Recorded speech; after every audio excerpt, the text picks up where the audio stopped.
और जो तमाम साथियों ने कहा कि एक बड़ा झटका जरूर हमने मोदी सरकार को दिया है, लेकिन अभी भी उसकी निर्णायक हार बाकी है।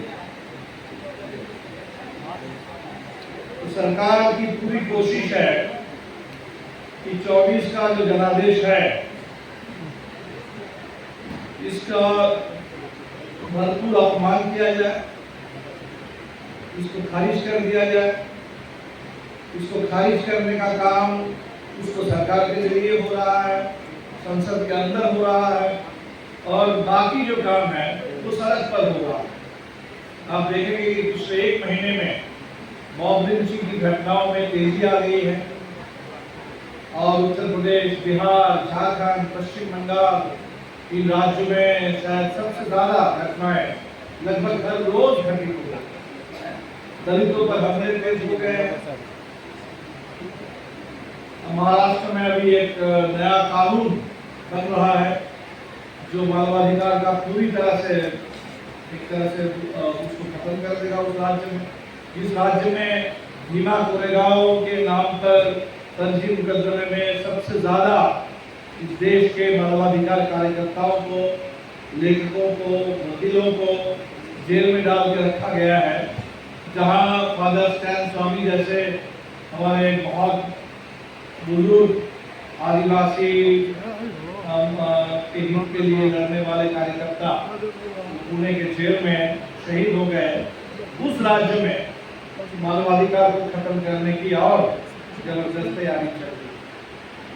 एक ये है हमारे सामने राष्ट्रीय संदर्भ, और इसका मतलब है कि सरकार के इस पूरे हमले के खिलाफ हमें और जम के लड़ाई की तैयारी करनी होगी। अगर अब जनता की बात करें तो जनता चाहती है कि लड़ाई और जम के आगे बढ़े, और अभी जो चुनाव के परिणाम आए, लोकसभा चुनाव के करीब 1 महीने बाद 13 सीटें थी।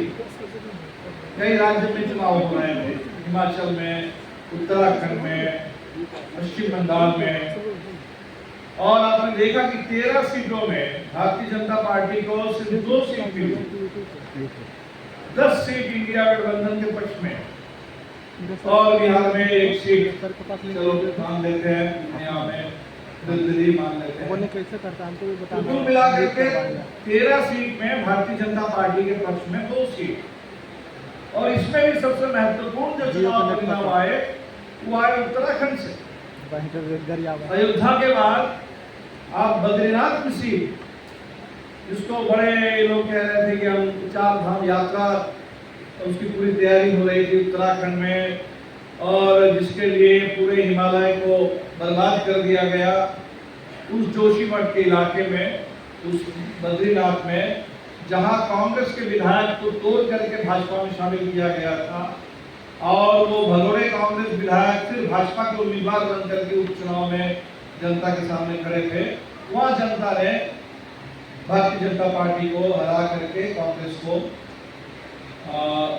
5000 के आसपास वोटों से विजयी करा। उसी उत्तराखंड में एक और सीट है हरिद्वार में, जहां मुस्लिम मतदाताओं को मतदान से रोका गया। ऐसी घटनाएं बिहार में भी, उत्तर प्रदेश में भी खूब देखने को मिली। उनको डराने की पूरी कोशिश की गई। बावजूद इसके वहां एक मुस्लिम उम्मीदवार कांग्रेस के टिकट से जीत करके आ गए हैं उत्तराखंड में, कमी वोट के माध्यम से, लेकिन सरकार के तमाम दमन के खिलाफ। तो एक तरफ आप देख रहे हैं कि जनता चाहती है कि इंडिया गठबंधन और मजबूत हो, भारतीय जनता पार्टी को जहां भी मौका मिले वहां चोट की जाए, लेकिन बावजूद इसके आप देख रहे हैं इसी दौर में अंबानी के बेटे की शादी भी होती है। अंबानी के बेटे की शादी को मानो एक राष्ट्रीय कार्यक्रम बना दिया गया। जैसे 7 चरण में चुनाव हुए, अब देख रहा है कि शादी का समारोह भी पता नहीं आने वाले दिन में 7 चरण में, वो 7 फेरे वाली जो शादी है वो 7 चरण में अभी वो शादी का समारोह आयोजित किया जाएगा। शादी से पहले, शादी और उसके बाद, अगर पोस्ट वेडिंग सेलिब्रेशन में शुरू हो तो पूरा अमृतकाल पड़ा हुआ है इसके लिए। जियो का बढ़ता रहेगा और वहाँ समारोह चलता रहेगा। लेकिन हमारे लिए जो चिंता की बात कि उस समारोह में हमने देखा कि हमारे इंडिया गठबंधन के एक बहुत बड़ा हिस्सा वहां भी जाकर के बिल्कुल हाजिर है अंबानी के वहां। अम्बेडकर नाम पर पूरे देश में राजनीति करने वाले अम्बेडकर और अंबानी को एक जगह पर मिलाने की पूरी जो कोशिश शुरू हुई, ये लेकिन बहुत इस देश के लिए चिंता की बात है।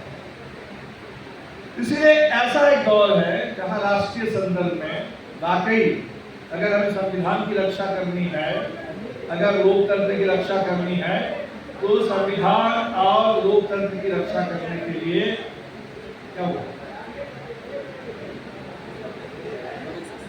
अब थोड़ा मान के ही चलिए, दोनों तरफ को देखना है। यहाँ यूट्यूब के साथियों को भी देखना है और हमारे साथी के सामने है, जो सीधे नहीं देख पा रहे हैं तो बाद में यूट्यूब से ही देख लीजिएगा।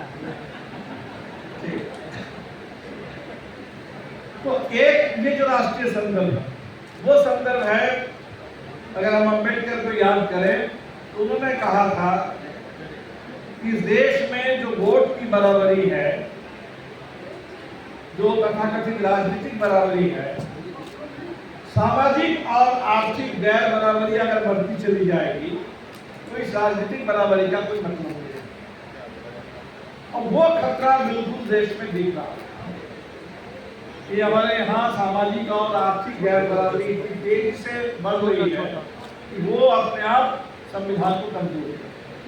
दूसरा जो राजा राम ने बताया कि जो भारतीय जनता पार्टी की नई कोशिश है, अभी 25 जून को इन्होंने कह दिया संविधान हत्या दिवस। अगर 1975 में आपातकाल लागू करने से संविधान की हत्या हो गई थी, तो आज संविधान जिंदा कैसे है? क्या हमारे देश का संविधान मुद्दा है? ये तो बड़ा सवाल है देश के सामने। तो दरअसल भारतीय जनता पार्टी अक्सर जो उसके मन की बात है, उसी बात को वो इसी तरीके से सामने ले आए। ये संविधान हत्या दिवस, ये इस देश में संविधान की वाकई हत्या कर देने की जो साजिश है, उस हत्यारी मानसिकता, उसकी भाषा है जो इस समय ये कह रहा है कि इस देश में हम संविधान दिवस भी मनाएंगे 26 नवंबर को, जिस दिन संविधान इस देश में पारित हुआ था, और 25 जून गलत हुआ था। निश्चित तौर पर वो आपातकाल का कोई समर्थन नहीं करेगा, लेकिन संविधान के एक धारा 352 उसका इस्तेमाल करके अगर कुछ समय के लिए इस देश में आपातकाल थोपा गया था, तो वो संविधान की हत्या नहीं, बल्कि अगर हम चाहते हैं तो 352 जो धारा है, जैसा आपने कहा कि हम संविधान में संशोधन करेंगे, कर दीजिए, हम तैयार हैं। 352 जो जिसके तहत देश में आपातकाल देश पर थोपा गया था, वो आपातकाल की पूरी धारा को संविधान से निकाल के फेंक दिया जाए, कोई दिक्कत नहीं है। लेकिन जो लोग पूरे देश में आज पूरे देश के फौजदारी कानून में संशोधन ला करके अंग्रेजों के जमाने से भी खतरनाक कानून वो देश पर थोपना चाहते हैं, जो देश में राजनीतिक आजादी को खत्म कर देना चाहते हैं, हर तरह के नागरिक अधिकार को कुचल देना चाहते हैं, वो आज कह रहे हैं कि संविधान हत्या दिवस मनाएंगे 25 एक हमारे सामने ये पूरा राष्ट्रीय संदर्भ है। और उसी के साथ हमें बिहार के बारे में सोचना, हमारे साथियों ने भी बताया कि बिहार एक संक्रमण के दौर में है। अगर हम लोग अपने पूरे पिछले कई दशक के पार्टी इतिहास को याद करें तो हम कहेंगे कि ये तीसरा संक्रमण। जो पहला संक्रमण काल हम लोगों ने देखा वो 80 के अंत में, 90 के शुरू में।